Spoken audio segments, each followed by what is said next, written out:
시민단체 사법시험준비생 모임이 문체부에게 구두계약만으로 출연료로 지급한 TBS 대중문화법 위반 여부 확인하고 과태료 부과하라 진정을 냈다는데, 대중문화법은 계약서, 명시, 서명 또는 가명, 날인, 계약서 작성, 교환에 의무가 있다. 그러니까 반드시 계약서 써야 한다는 법이에요.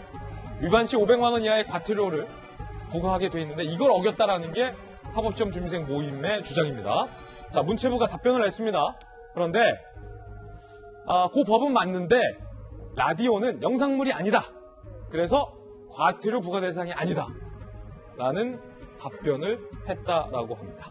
정육진 변호사님, 네. 이 법에 따르면 계약서를 반드시 써야 된다. 안 쓰면 500만 원 과태료인데 문체부의 답변은 과태료 안 내도 돼. 왜냐? 영상물이 아니니까. 맞습니까? 저는 문체부 해석이 틀린 것 같아요. 자꾸 틀리다고 말씀을 드리는데 요즘 법에는 계약서를 반드시 쓰도록 강제하는 법률들이 있어요. 대표적인 게 뭐냐면 하도급법. 하도급 업체들은 을이니까. 그런데 이제 대중문화산업법이라고 있는데 제가 그 법을 몰랐는데 이번에 찾아봤거든요. 예.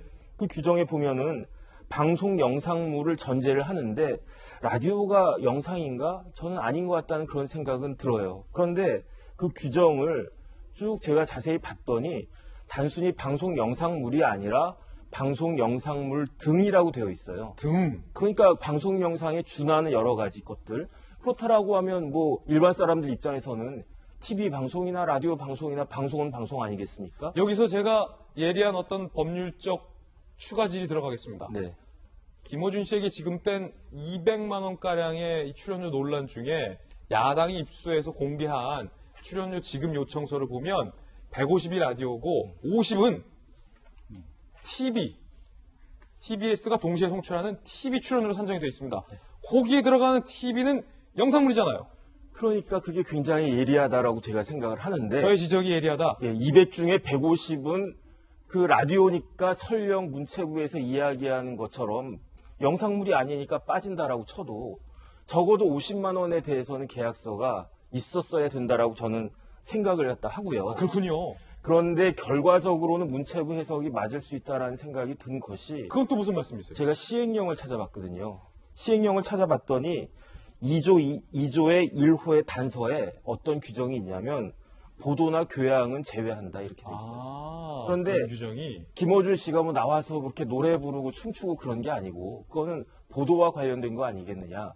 그 다음에 기본적으로 이 대중문화산업법이 그 뭐 일반적인 그 뉴스나 이런 그런 것들을 하는 것이 아니고 가수나 뭐 탤런트나 배우나 이런 사람들을 이런 분들을 보호하기 위한 법이기 때문에 이러한 법을 가지고 사법시험 준비생 모임에서 많은 법을 찾다가 이 법을 찾은 것 같은데 이 법하고 그 TBS하고는 사실은 조금 거리가 있는 법이 아닌가. 그래서 문체부에서 시행령 그 근거 들어가지고 단서 규정 들어서 이건 좀 마땅하지가 않으니까 과태료 부과 대상이 아니다. 이렇게 해석을 한 것이 맞지 않았나 하는 것이 제 개인적인 생각입니다. 예, 정육진 변호사의 개인적 의견 드려봤습니다. 그런가 하면 김어준 씨를 최근에 옹호했던 추미애 전 장관의 발언이 장애인 비하 논란으로 이어지고 있는데요. 장애인 단체들의 반발이 거셉니다. 자, 장애인 단체에서도 장애인 비하 발언이 맞다라고 했지만 추미애 전 장관은 그에 앞서서 비하가 아니다라고 반박을 했기 때문이죠.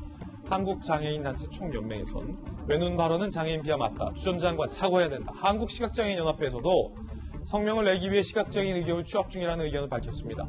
장애 차별 표현을 쓰고 반성하고 고치려는 움직임 자체가 안 보인다라는 비판을 내놨습니다.